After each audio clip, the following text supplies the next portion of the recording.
Ms. Hill?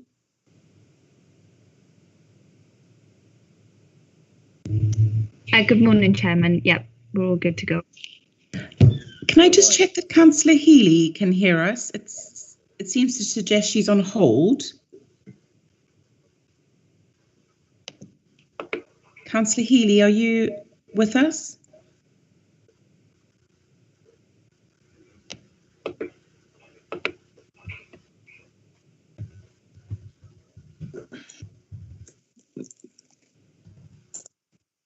Councillor Healy?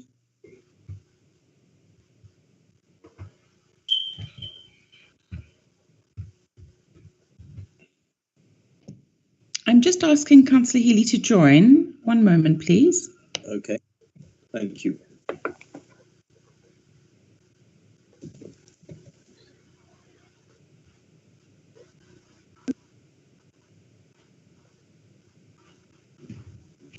Good morning, Councillor Healy.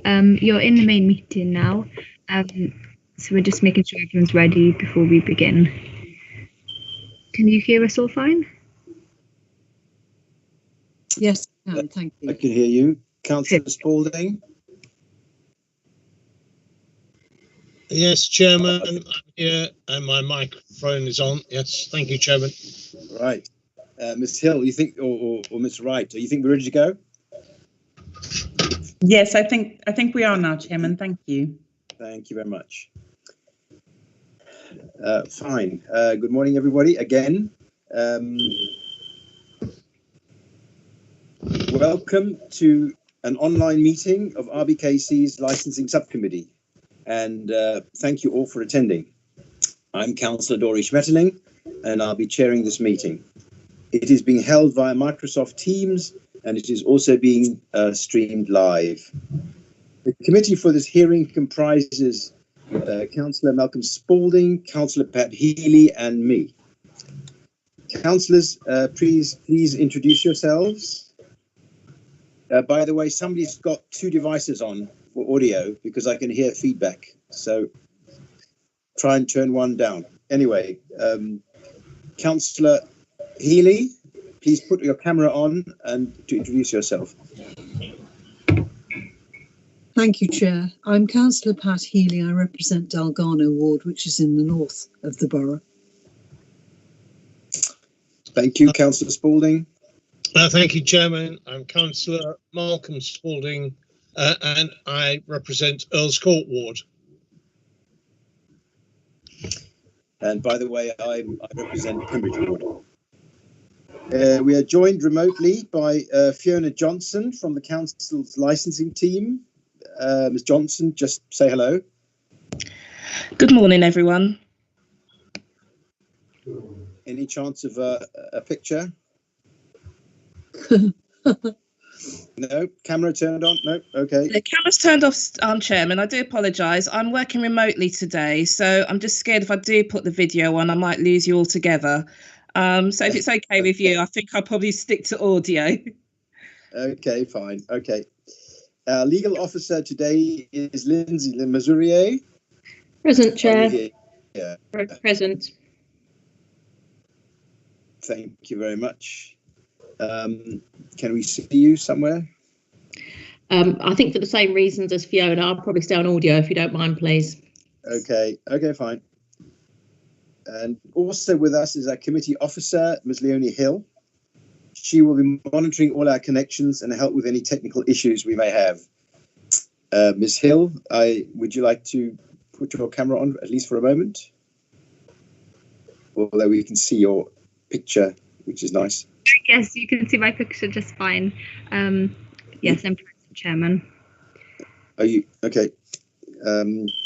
And she's supported by Mr. Gareth Ebenezer and Ms. Yasmin Jama. Would you like to show yourselves? You're here, presumably. Mr. Ebenezer, you're here. Splendid. Hello. And Ms. Jama? Yeah, present, Chair. Thank you very much. Before we start the formal hearing of this case, just a few ground rules.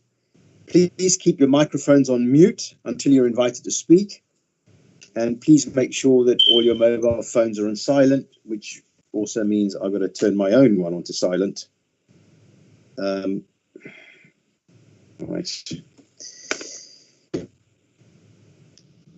Yes, please do not use the Microsoft Teams chat function here because it's not monitored. And in any case, as this is a public hearing, anything in the chat window would not be visible to the public. So it's another reason we don't use it. Everyone should have received the procedure for this meeting regarding the use of cameras and how to reconnect if you lose the connection. Thanks. The case before us today is to grant a license for Anna Lookme Live Store, 154A, Cromwell Road, London SW7 4EF. And now we have the declarations of interest. I confirm that I have no declaration of interest to make regarding this item. Do the other members have declarations to make? Councillor Spalding? No interest, Chairman. Councillor Healy? No interest, Chairman. Thank you. The quorum for this committee is 2, as there is always a possibility that I may lose connection temporarily during the broadcast. I'm nominating Councillor Spalding to be appointed as substitute chair. Members, please confirm that this is seconded. Happy to second, Councillor Chair. Healy? Thank you. Happy to second. Thank you. I've assumed that Councillor Spalding was happy to accept it. Yes, Chairman. Yeah, thank you. You've been appointed substitute chair. Thank you, colleagues. For clarity, I will outline the procedure of this meeting, but again, this has been circulated with the papers and are online. First, the licensing officer is Ms. Johnson, and she will give a brief outline of the application. Just please confirm your attendance, Ms. Johnson. I mean, you said it already, but yeah, okay. Just reconfirming. I am here, Chairman. Thank you. And then I'll ask applicant's legal advisor, Mr. Anil Bhavsar, to present his submission. He will have up to a maximum of 10 minutes to do so. Please just confirm you're here and connected. I can see you actually, but anyway, say it formally. You're on mute, as so often the case. But never mind, I can see. Is that you all right? there. Is that okay? Yeah, now I can hear you, yes. Okay, yeah, I'm Anil Bowser from Greenhill Licenses. I'm representing the applicant. Yeah, he'll be joined by his applicant, Mr. Sokalingam Vityakaran, who may be able to assist members should they have questions. Please, Mr. Vityakaran, confirm you're here.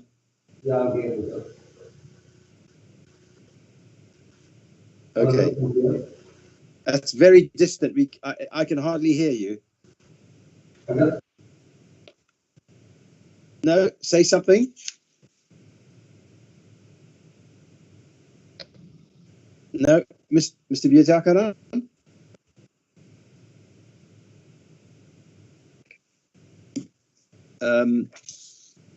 Mr. Buff, so maybe you could check with Mr. Vidyakaran. He's actually properly connected and he can hear us. And you're on mute, by the way, Mr. Bafsar.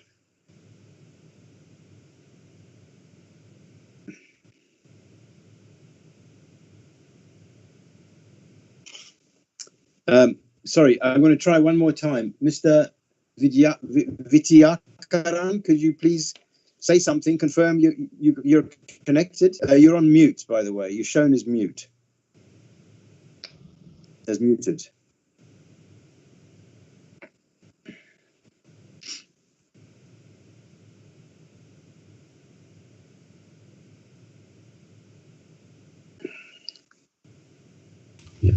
Hello, sir. Can you hear me? Now I can hear you, yes. Would you like to put your camera on briefly? Yes, yes, sir.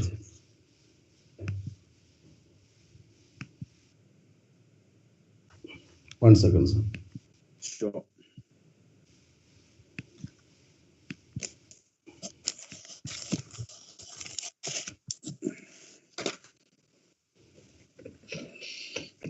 In the meantime, perhaps I can. In the meantime, I can proceed with the procedure, so to speak. Afterwards, questions will be asked by members of the committee to the applicant, and then Yes, sir. questions may be asked. Hello, where are Hello, you? sir. This says video isn't supported in your browser yet. Still want to see and be seen? Get the desktop apps and meet face to face. Okay, well, if you can't do it for now, that's okay. Yeah, right. Thank you, sir. It's the first time you're using Teams, I guess. Yeah, first time, sir. I never. Anyway, we hear you loud and clear, so Okay. that's all right. Then questions may be asked by if there's any. Well, there will be no objector present, as far as we understand it. Yeah. So maybe there will be no questions. Yeah. Well, I think the question to the objector section may well fall away. After this, after the above, we'll ask our legal officer, Mr. Mazurier, to deal with any questions she may have, for example, regarding any conditions. Okay. I think we will be coming to that, regardless of if there's any objections or not. Then finally, we'll turn to the governance team to see if any issues have been raised that need to be considered. There will be no summing up, and the meeting will end. I should like to remind everybody that the committee has read the papers, so that there is no need to repeat their content.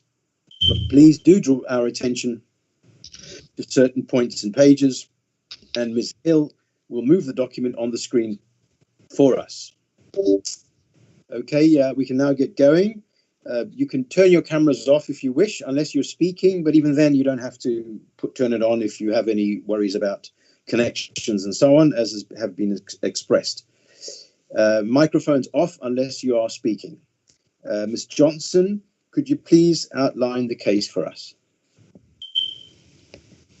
Thank you, Chairman. Good morning, everyone. Today's application is made by Mr. Sokolingam Vithiyakaran for the grant of a premises licence at Annalakmi Life Store, ground floor, 154A Cromwell Road, London, SW7 4EF. The application before you today has been amended by the applicant on two separate occasions, once following a discussion with the Metropolitan Police and once more following a meeting between the applicant and two objectors.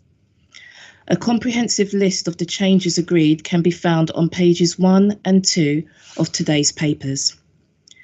The current application seeks sale of alcohol off the premises Monday to Saturday, 7 a.m. until 11 o'clock p.m.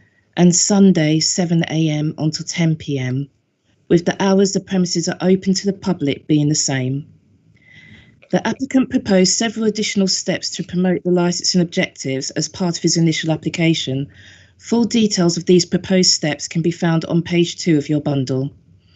In addition to those steps initially proposed, the applicant agreed to include 9 additional steps following discussion with the Metropolitan Police. A copy of the proposed steps following the applicant's consultation with the Metropolitan Police can be found on pages 3 and 4.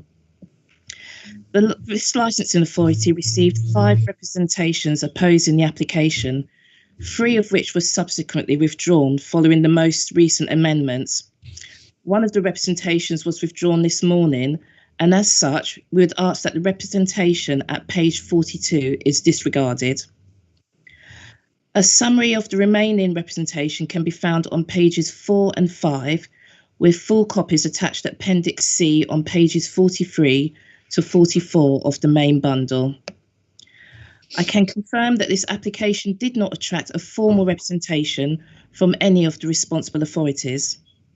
Council records indicate that the premises have received no noise complaints over the previous 24 months.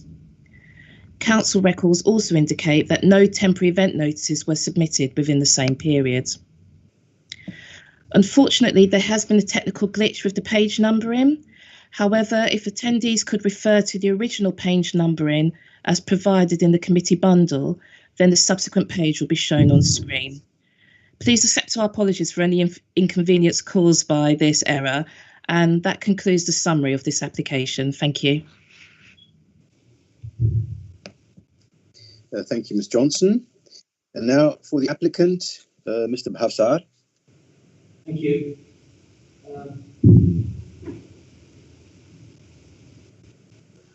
Can you hear me now? May I interrupt you for a moment? Mr. Mazurier has raised her hand. Did you want to say something? Yes, thank you, Chair. Did the committee have any questions of Ms Johnson, or are you going to do that later? Sorry, yes. Yes, sorry about that. Any questions of Ms Johnson? I don't have any. No, Councillor no Spalding? questions, Chair. Councillor Spalding, you're on mute. Yeah, no questions from me. Just to clarify, the hours shown on page 4 are not now the hours that are being applied for. Is that correct? On the screen, we saw some hours that went to, I think, midnight, but in fact, the hours are 11 Monday to Saturday, and till 10 p.m. on Sunday.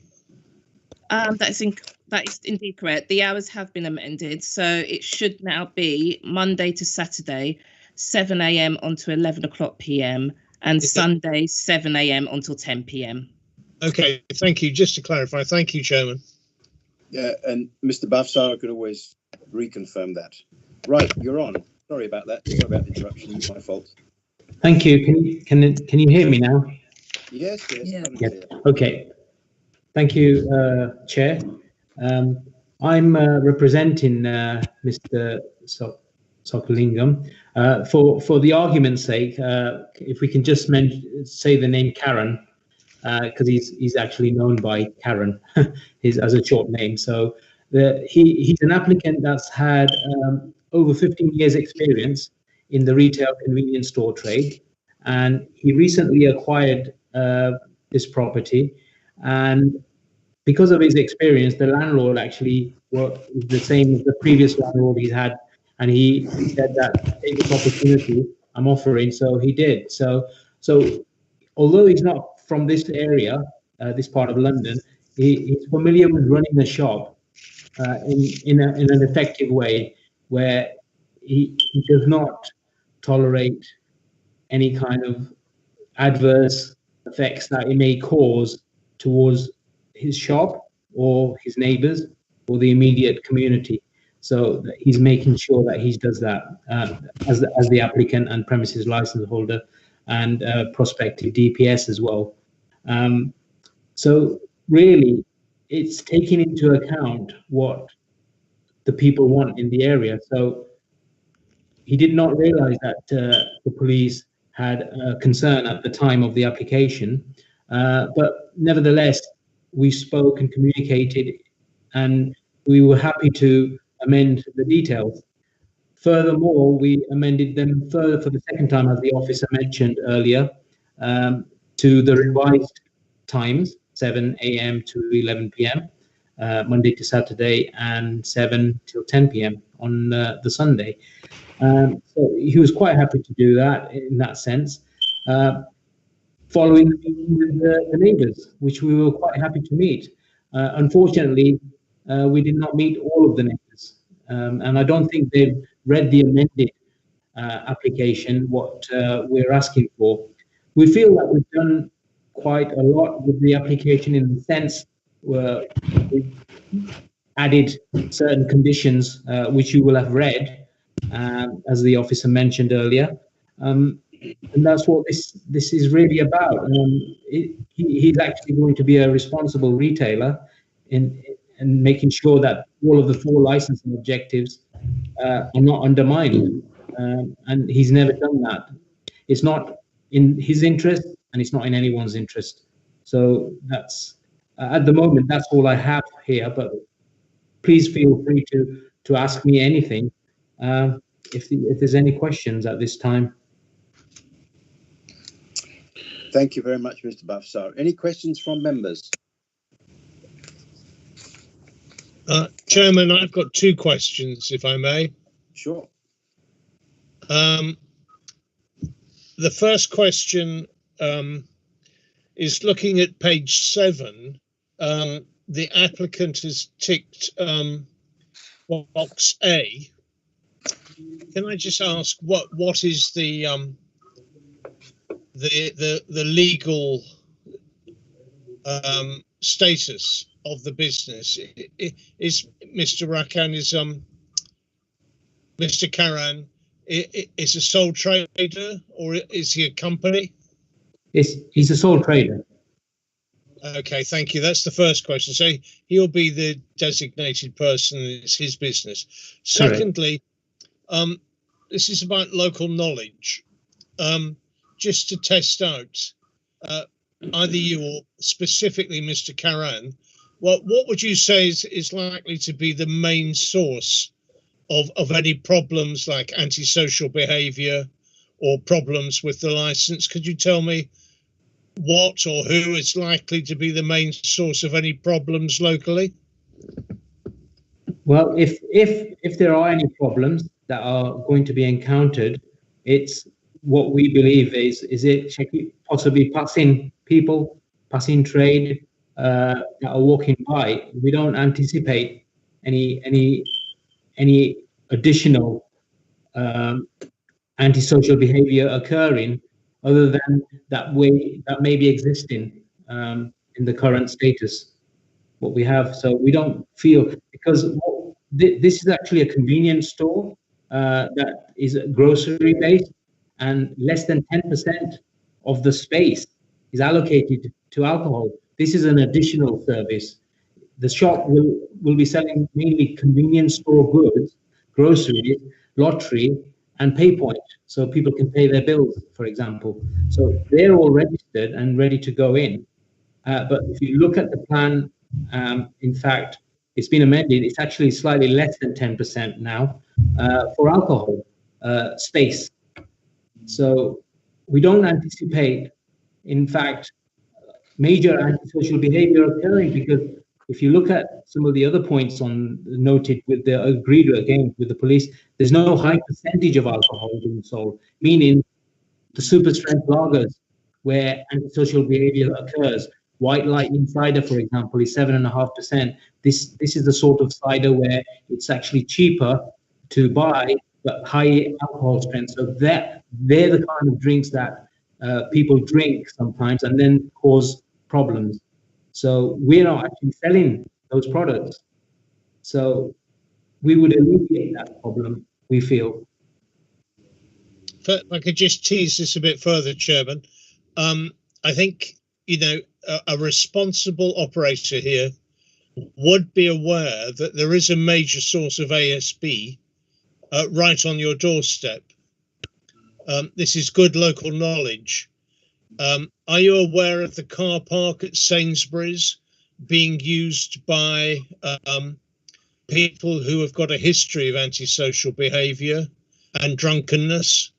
And are you aware of the alcoholic recovery hostel, which is just across the road from these premises?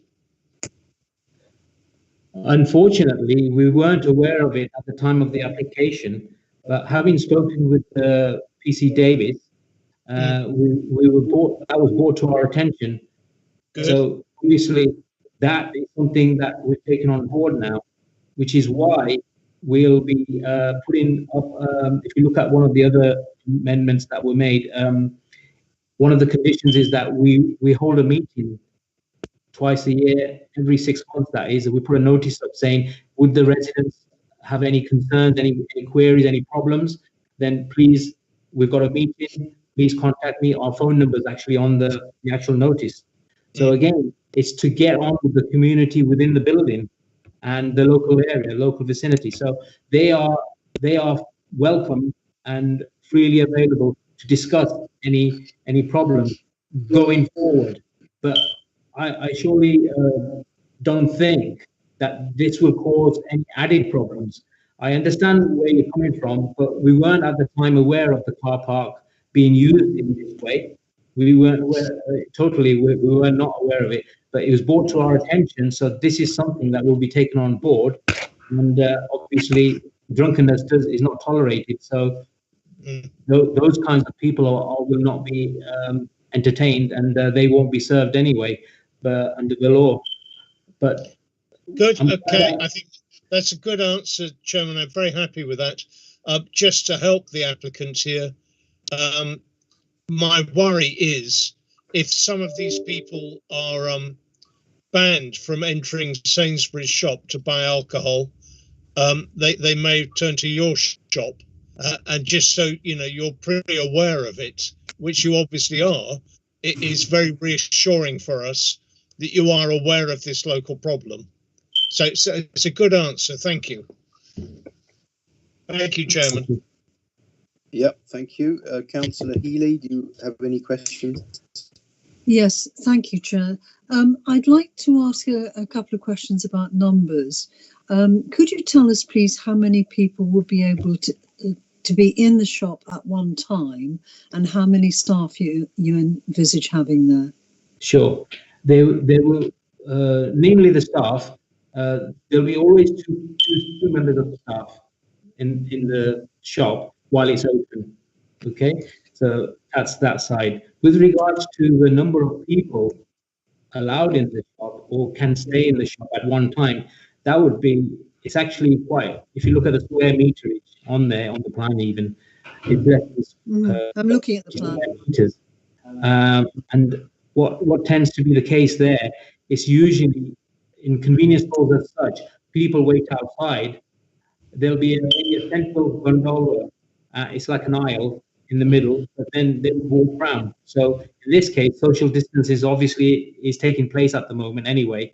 So even if in that respect, if that wasn't the case and we didn't have that, then what would happen is that we would have a policy, for example, no more than 4 people to 6 people in the shop at one time. But if we feel that individuals are in groups in the first instance, then of course we can limit that to 2 people. But I understand what you're saying with regards to the hostel and underage people trying to come in, or let's just say young youth offenders or any of that nature, of those kinds of people. Then the individual concerned and the staff will be made aware of this because they'll anticipate this kind of thing. So answering your question there, my guess is about 6 people or at any stage to 8 people, providing they are individuals, not related or not together, then that would be the case. Thank you for that. And just to clarify something you said to Councillor Spalding, you said that drunk people would not be served. How do you propose to actually stop them coming into your shop? Well, the first rule of thumb is generally you ask politely, sorry, I can't serve you, as my license will be revoked. That's the first step. And the second step is just say, please leave. But really, I understand what you're saying. It's difficulty to do that. But, when you refuse a sale, in general terms, you just don't serve a person that is apparently drunk. It's simply not done. Okay, thank you very much. Thanks, Councillor Healy. I've got some queries. I was interested, Mr. Karan, that you have over 15 years of experience of running shops. Can I ask, where are they? Or where are they? Or where were they? Yeah, in Rugby. Okay, do you still have them? He has families running the shop in Rugby, which is where he was originally based, because what happened is the landlord there happened to be the landlord here, and he said that this shop is available, so that's why this came about. But his family is originally from Rugby. Because the reason I asked that, aside from that, I was interested to know which areas it was in. It's the question of the DPS, the designated premises supervisor, because if Mr. Karan is the DPS, that means he has to be present all the time. So he doesn't have to be present at the shops in Rugby. That's the point. And he's moved to London, or in London. Yeah, he is moving to London. That's correct. He will be. Okay. If granted, he makes plans to do that. Okay. Because, yes. Okay, fine.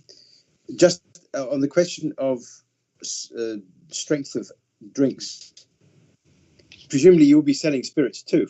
Obviously, they come in closed bottles and everything. Correct, yeah. And they will be kept behind the counter, as mentioned in the amended mandatory conditions, in fact, agreed with the police. So spirits will always be kept behind the counter in any case, Right. in any situation. Sure. Fine.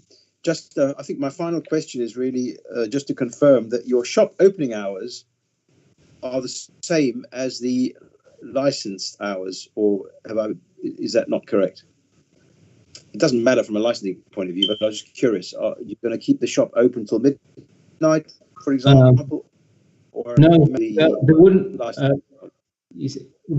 suppose, yeah, the licensing hours, if granted, would be from 7 till 11 on a week, from Monday to Saturday, until 10 p.m. on Sunday, is correct. But the shop probably, in fact, would not want to open beyond that, because you would get customers that at that time in the evening, they would maybe ask more chances of asking for alcohol. So he's planning to shut at 11, actually.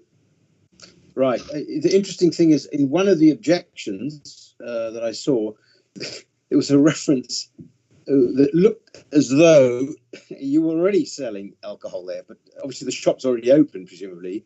But no alcohol is there. No alcohol. Exactly. I think the assumption was they saw the open shop and probably thought you were selling alcohol, but didn't bother to check. I mean, that's my guess. No, they wouldn't be allowed to do that. No alcohol is on the premises at the moment, and any officer can go and check.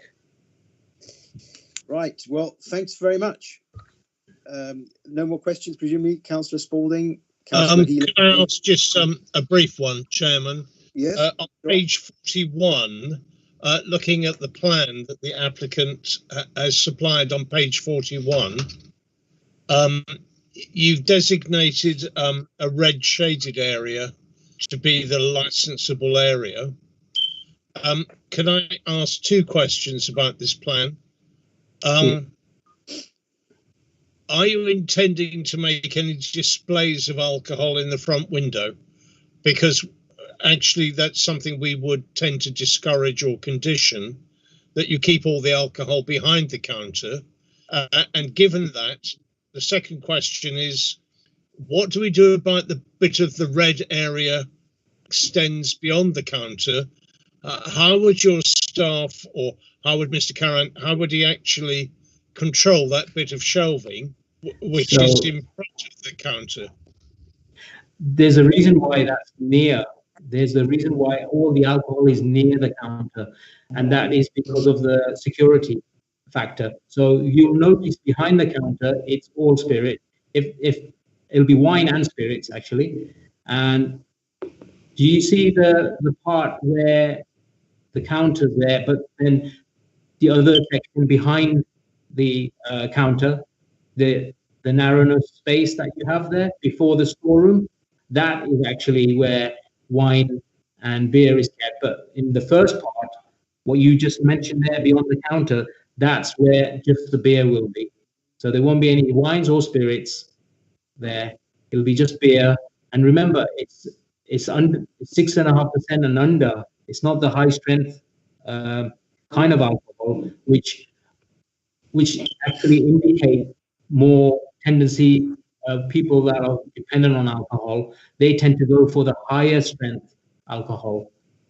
Records do show that they're the people that have the higher strength ciders and lagers. So super strength, like Super Tenants, Carlsberg, Special Super, those kind of things are 8.5%, 9.5%.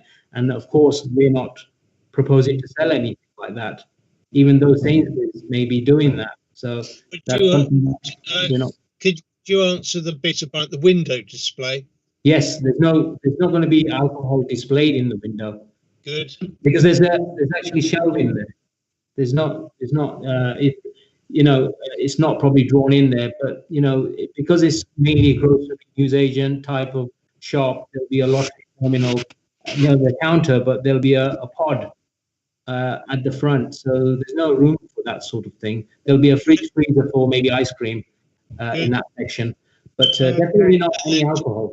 Definitely just not. Finally, when you mention super strength, you're not doing super strength. Good. It's all below 6.5%. Yep. You're aware of our condition about not selling single cans. That's the one. That's the. If you look at page 1 of the draft proposal, which was sent very recent, and so it's the latest document by the license officers. If you look at points 1 to 19, if you look at all of those, we've actually agreed with all of them, and we're happy with all of them except 2 points. That's number 15, right? Which says no single cans or bottles. Now, this is a very small shop, very small in size and area, and the individual applicant here is actually looking. Karen will be only selling singles and packs of 4s. It's not large quantities where people buy packs, 10 packs, like the big supermarkets. That's the only disagreement that we've had with the PC Davis, actually, when we communicated with him, and he was happy to let that one go. So again, we would request that would be possible to allow single cans. Could you repeat that last bit? Which one did you have a disagreement with PC and Davis? So if you look at the draft conditions proposed, given to the committee and to ourselves, they're numbered 1 to 19. Hopefully everybody can see that. And it's number 15 that we've agreed with. Councillor Smithling, can I interrupt, please? Mr. Missouri, I saw the hand up, but I just want to let Mr. Babsar finish his sentence. But Yeah, okay, I was about to say it might be Missouri, helpful. Go ahead. Yeah, this is the next section that we're going to go on to, but it might, as Leonie has put it on the screen now, it's easier for people to understand. But obviously, we're now discussing proposed conditions in the event you're minded. Indeed. So let's move to Mr. Babsar, why don't we continue this discussion when we formally move to that bit which deals with conditions? I mean, I know you're answering my question, but she's right. Ms. Labouza is right. May I suggest we just defer that to when we get there in a couple of minutes? Okay. Hello. Yeah. Are you okay with that? Hello. Yeah. Yeah. Should I speak? Well, okay. We'll go on then. Just finish that section you were talking about. Yeah, but we'll examine conditions later anyway.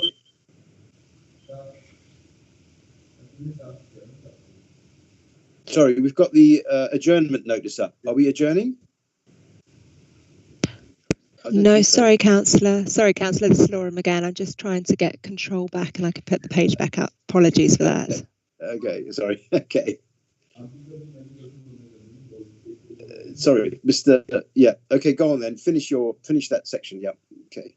You were talking about you were going through the conditions and you talk about PC Davis's requirements and you're not quite agreeing with it. When we is it all right to speak? Yes, go ahead. Yeah. So when we had the initial application put in, and then obviously the police came back and we communicated with PC Ian Davis, and a number of conditions were agreed upon, and we were happy to go along with most of them. In fact, there was only just 2 conditions that we just had concerns with, and one of them was for single tins. And he understood where we were coming from by saying we wouldn't sell them in 4 packs, and we would be allowed to sell single tins, bearing the size of the shop and the display size. We don't have a large display like the supermarkets do for alcohol display. So to give choice, that's the only reason. It's an added choice thing, more about not quantity of sales. It's just that part. So single tins, is the only one out of the 19 points that we disagreed with.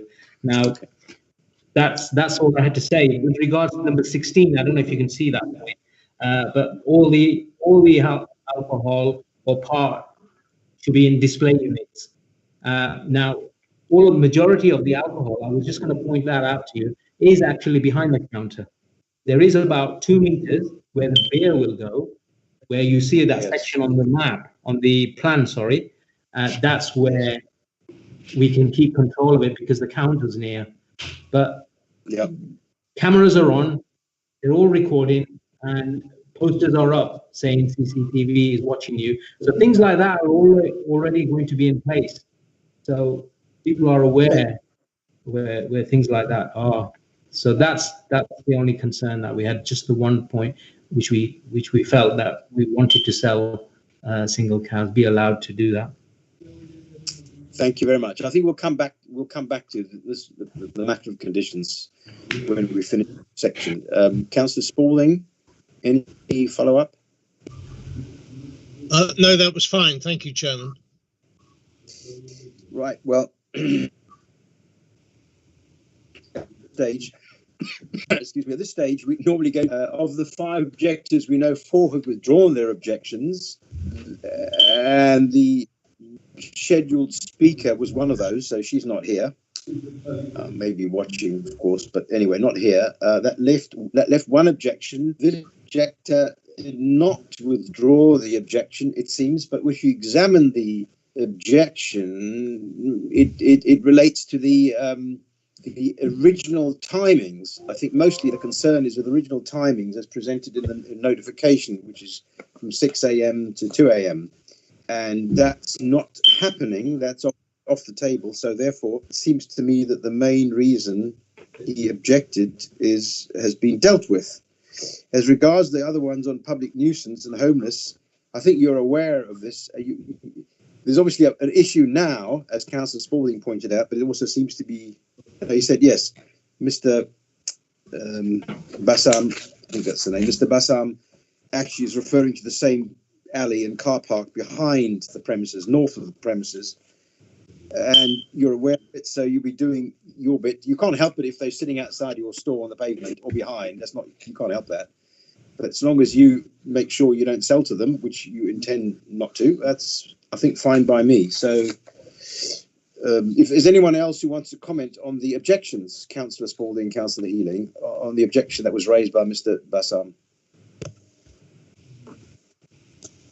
Yes, just to say, I've reread Mr. Assam's objection several times, and it's quite clear that it relates specifically to the original application and makes a lot of points about the time that Sainsbury's closes as being an incentive to come to the shop. But the shop will close at the same time as Sainsbury's in terms of selling alcohol, so I don't think it applies anymore.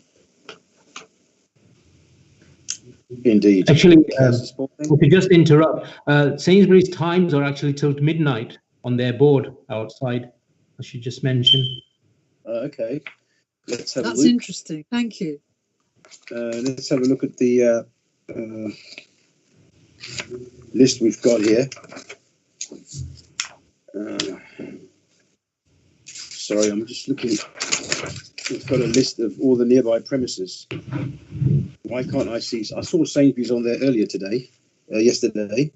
Why can't I see it now? It's on the very last page, Chairman, if it helps. The Probably. very last page, at the top of the last page. Yeah. Oh, that's interesting. Yeah, you're right. That is interesting. It does say no alcohol till midnight. No, it says so in here. It says alcohol till midnight. Yep. So that's strange. There's provision of late night refreshments till 2300. So they managed to sell alcohol to 2400, but shut the shop at 2300. I don't quite get that, but that's up to them. Okay. I think that's clear. It's 5 a.m. actually. Pardon? 5 a.m. is late night refreshments. It's 5 a.m. Oh yeah, yeah. Alcohol midnight. Yeah. Thank you. Yes. No heading. Yeah. Yep. And that's from. Well, that means alcohol goes on all day, 24 hours. Yes, because it starts at 00, so it goes. So Sainsbury's sell it round the clock. According to my Sorry, understanding, Councillor, it starts at 00. Sorry, Councillor, Yes, this is would Laura you like again to from comment? licensing. Yes, just to let you know, it is a 24-hour license at Sainsbury's, and the late night refreshment is also the same. Yeah, because only asked for from 11 to 5, because that's the only thing you need. That's the only, for, right? exactly, Councillor. Right. Thank you. Thank you. I think we finished on the objectives, really. So now we can ask the legal officer, Ms. Lemouzurier, to ask questions or make comments or add anything, and yeah, take it forward. Thank you, Chair. Could I ask Leonie to put the suggested draft conditions on the screen, please? Thank you. Well, I'm conscious, obviously, this is a public meeting, and I know that the applicant's advisor has already said that apart from condition 15, they're happy with the proposed conditions, but perhaps we can just go through them, and I won't read them out, but if he could just say one by one he's happy so members of the public viewing this meeting can see. So, Mr. Bawar, can you confirm that you're happy with condition 1, please? Yes. 2? 2, yes. 3? Yes. 4? Yes. 5? Yes. 6? Yes. 7? Yes. 8? Yes. Sorry, Mr. Mazuri, can I just, did we not wonder about, can we ask the question about these glass bottles and what the point of that is? Was that in relation to 7, or was that in relation to, yeah, I mean, yes, ask, go ahead and ask, yes. Well, I guess, yes, why, I mean, as a condition, the police also mentioned it, why have we got a reference to glass bottles? What's the relevance? And what are premium ciders? I mean, either we have a limit of, well, in this case, 6.5% ABV for that type of alcohol or not. So therefore, the question is, what I don't understand at all the exception, except for premium beers, and I don't understand the glass bottles. Can somebody explain that to me, please? That might be licensing. Yes, there tends to be a correlation. There's a correlation in retail trade where a lot of the cheap cider that people buy, who tends to be, unfortunately, it's alcohol abuse in a sense. They tend to be higher strength alcohol in plastic bottles. What you mean, 2 litre bottles of 10%? 2 litres and 1 litre. The cheaper cider is available. They're in plastic bottles, but the ciders that are like Copperberg, possibly Strongbow, Blackthorn, they tend to be 5%, but they're in glass bottles. If you look possibly in the shops, that's what they were referring to. Thank you, Ms. Johnson. You had your hand up.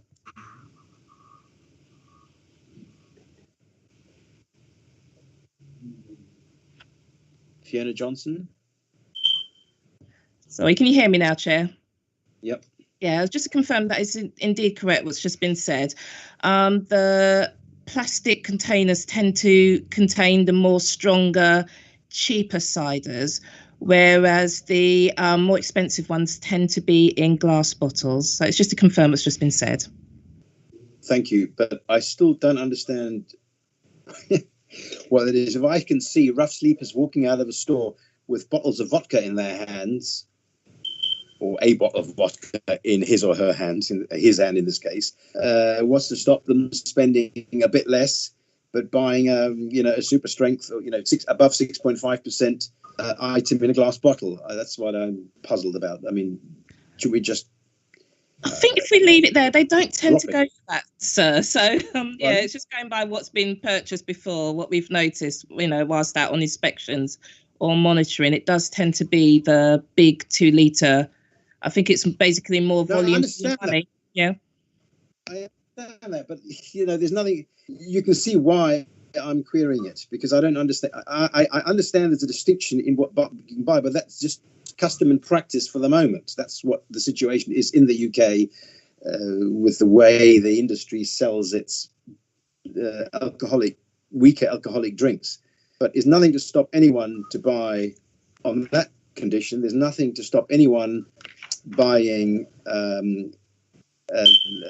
stronger beer or cider just because it's in glass bottles doesn't stop it being sold. Because, as I said, I might choose to spend my 10 quid on a bottle of vodka, or whatever it is, £12 on a bottle of vodka, or on a half bottle or a third bottle, as they do exist, or because I happen to like a nice strong cider, I'll just buy the cider and it just comes in a glass bottle. So what? So does the vodka and the gin. So I think the thinking, Chairman, that historically, looking back on this, I think this was aimed at street drinkers. And I think the idea is, like, we don't want people to buy single cans because they'll just buy the can and drink it in the street. Whereas a normal shopper who wants to buy beer, a normal residential householder would probably buy a pack of 4 and take them home. Equally as well, if they can buy super strength, if they can only buy it in a glass bottle, a street drinker is not likely to have a bottle opener on them and drink from a bottle in the street. Whereas a residential, a residential shopper who wants to take it home would take the bottle home and open it with an opener in their own home.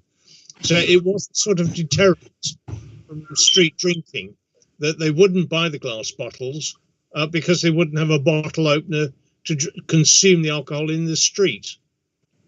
So both of these measures were trying to limit street drinking. Single cans and then having bottles with caps on would limit the amount of availability of ready-to-hand alcohol to drink in the street. Okay, I'd just like to ask Mr. Karan what his view on this. Does he, I mean, what would the effect be, let's say, hypothetically, if we are minded to grant this and we have this condition and we just drop the exception, both in the word premium beers and glass bottles? I mean, I even question whether the word premium is necessary, even in the context of Councillor Spalding's explanation, which I do appreciate. But anyway, Mr. Karan, what would your comment be as the actual experienced retailer?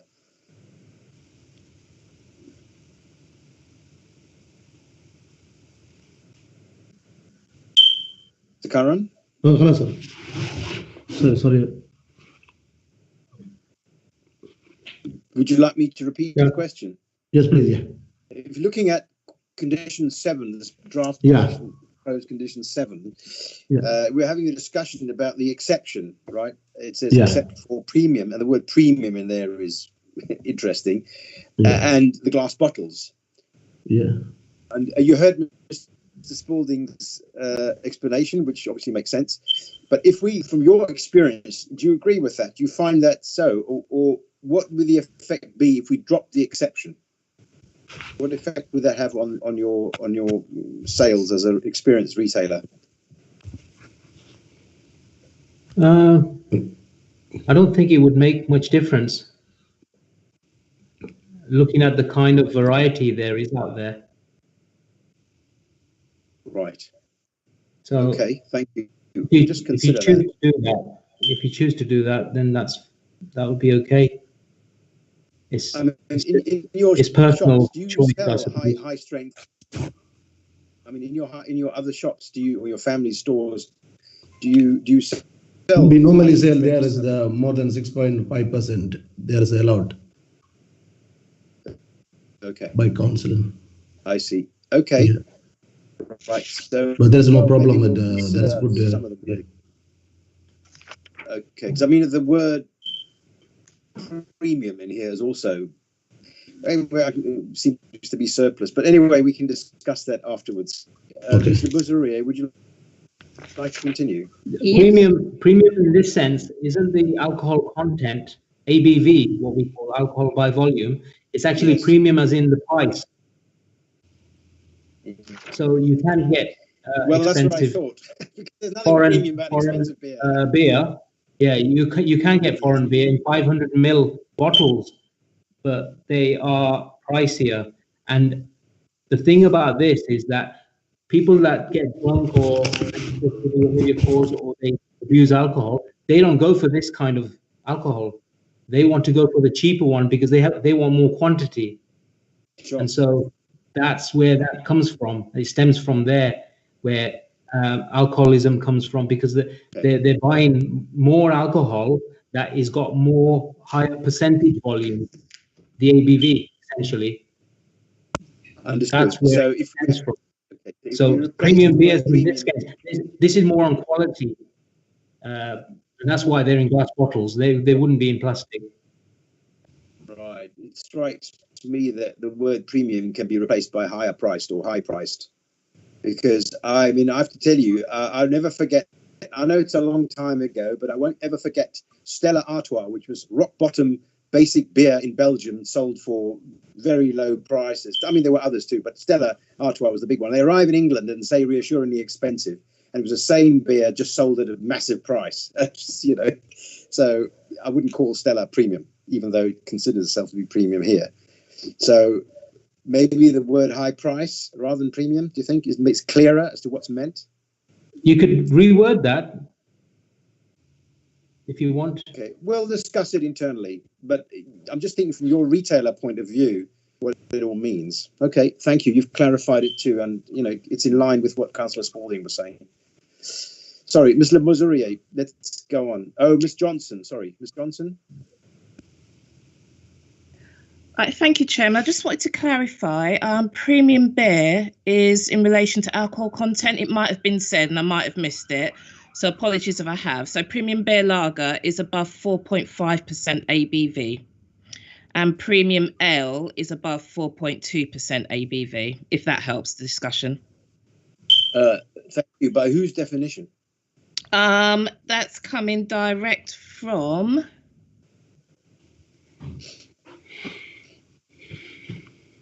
That's how the breweries suggest it is.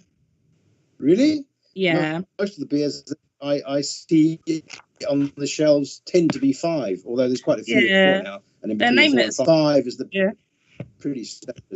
5 seems to me pretty standard. Yeah, but apparently anyway. Okay. We can discuss that maybe later. Because I like clearer definitions. You know, words like premium to me mean nothing. Anyway, let's continue. Thank you, Chair. Going back to, I think we got up to condition 8. Condition 9, is that agreed? Condition 9 is agreed. 10? Yes. 11? Can't see it. That's agreed upon. Oh, let's get it on screen quickly. We've done 10. We go down to 11, please. Just about to see it. Right, can you move it to 12, please, on the screen? Sorry, it's just stuck at the moment. Okay, sorry, we'll just wait. Yeah, we got that.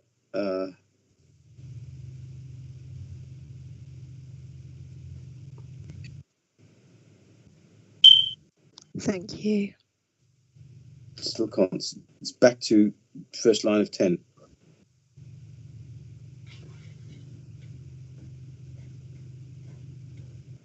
That's lovely. Right, condition 12, are you happy with that?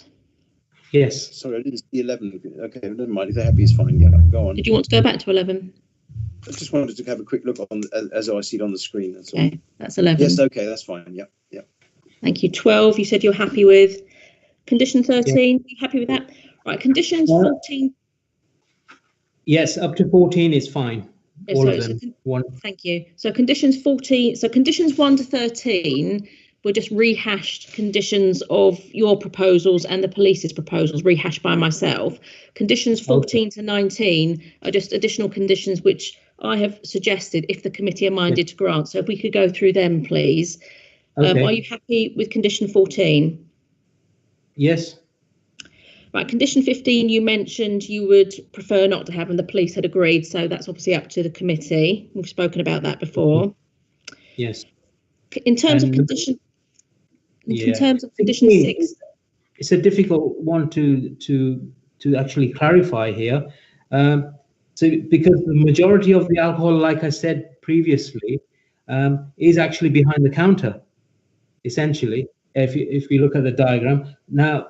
There is 2 meters on the side. That's just beer, the tins of beer, and that is the only thing which you were concerned about. That's slightly in front of the counter, but it's actually very near the counter, extremely near. Okay. So that's why we would 16. agree. Sorry, can I just interject? Yes, I've reworded it. If you just listen to the condition, what I was going to suggest was, all alcohol shall be stored and displayed in the area shown hatched red on the plan and not in aisles or other areas accessible to the public. So what you've actually read on the plan is where the committee might be minded to agree to alcohol being stored. Are you happy with that revised wording? Yes. Okay. Okay. Going on to condition 17, are you happy with the rubbish condition? Yes. 18, refuse condition? Yes. And 19, delivery condition? Yes. Right. As far as I'm aware, that's the only conditions we've spoken about. I don't think anything else was raised. Do the councillors have anything else to mention in terms of conditions? No, I don't. We've covered everything. I think it's covered everything, yes. I think we have covered everything. If this shop is intending to serve sort of takeaway food,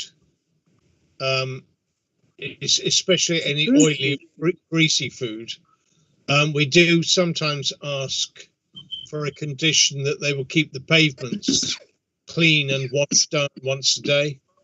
But I'm not sure if this applies if part of them is selling food. They don't. They won't have space to do that sort of thing. It's actually just a grocery convenience store. There'll be sandwiches. If there anything, there'll be just sandwiches. There won't be any hot food because they won't be cooking or providing hot food, if that's what you mean. So there won't be any anticipation to do that. Right. Well, I think that's then fair enough, Chairman, that we don't need that condition. Thank you. Fine. Okay, I think, yeah, that's all. Sorry, Ms.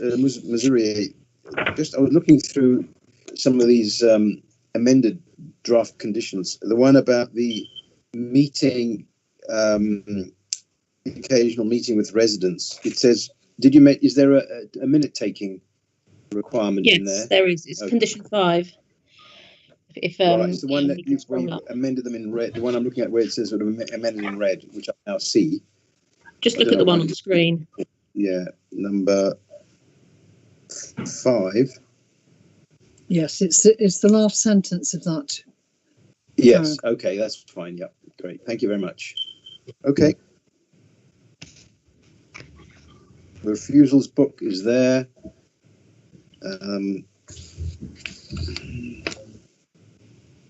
Yeah, do we have the refusals book? I mean, as amended, there's a record of refusals. I think there is. Let's have a look. There's a daily incident log. Yes. Well, I guess that's same sort of. Oh, there it is. There it is. Number 4. Okay. Yeah. Okay. I mean, lost property. That's in the part of the incident log. Is handing in lost property. Keep a record of lost property, or let the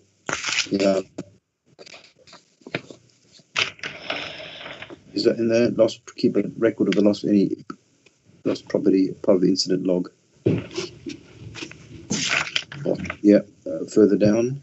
It's condition 9, yeah. There it is. Yeah. Okay. I think that covers it. With questions?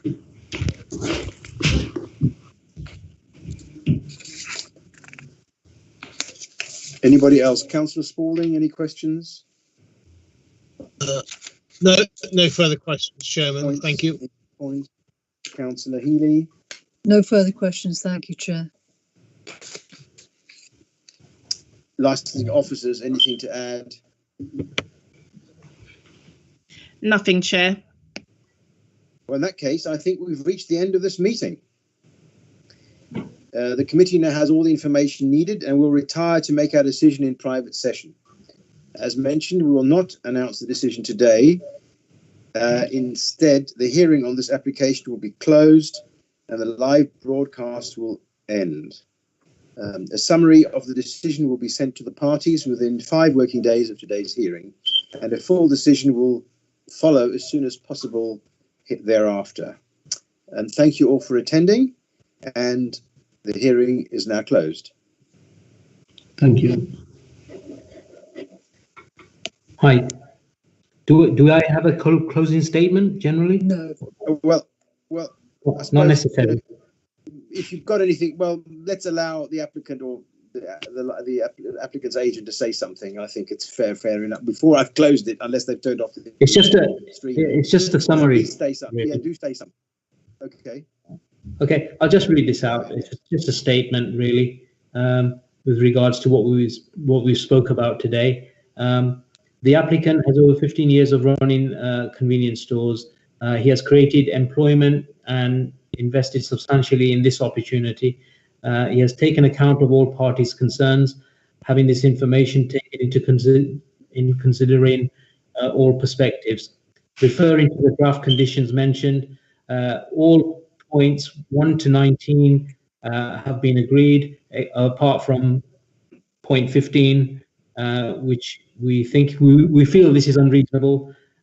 16 has been amended, so we've agreed there with the shaded area for where the alcohol is going to be, because it's less than 50 square meters, we believe, in size, in the size of the shops.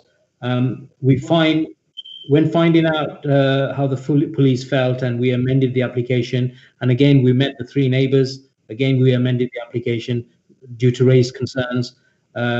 We did invite the others, but they didn't attend as well because they were informed by the licensing officers. But just finishing off, even as a small convenience store, we feel strongly that we have accepted and amended the conditions from the initial application, remembering we are a grocery convenience store, not a fully fledged off license.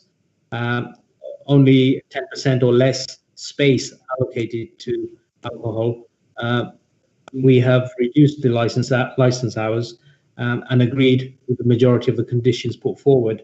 Finally, we hope you consider this application on its own merits, and the applicant intends to run this business as a responsible retailer. We do not believe any of the licensing objectives would be undermined. Thank you for your time. Is that it? Thank you. Okay, thank you very much, Mr. We made an exception there because normally that wasn't necessary, but still, thank you very much indeed, and thank you all. And now the meeting definitely is at an end. All right, thank you. Thank you very much. Bye-bye. Bye. Thank you.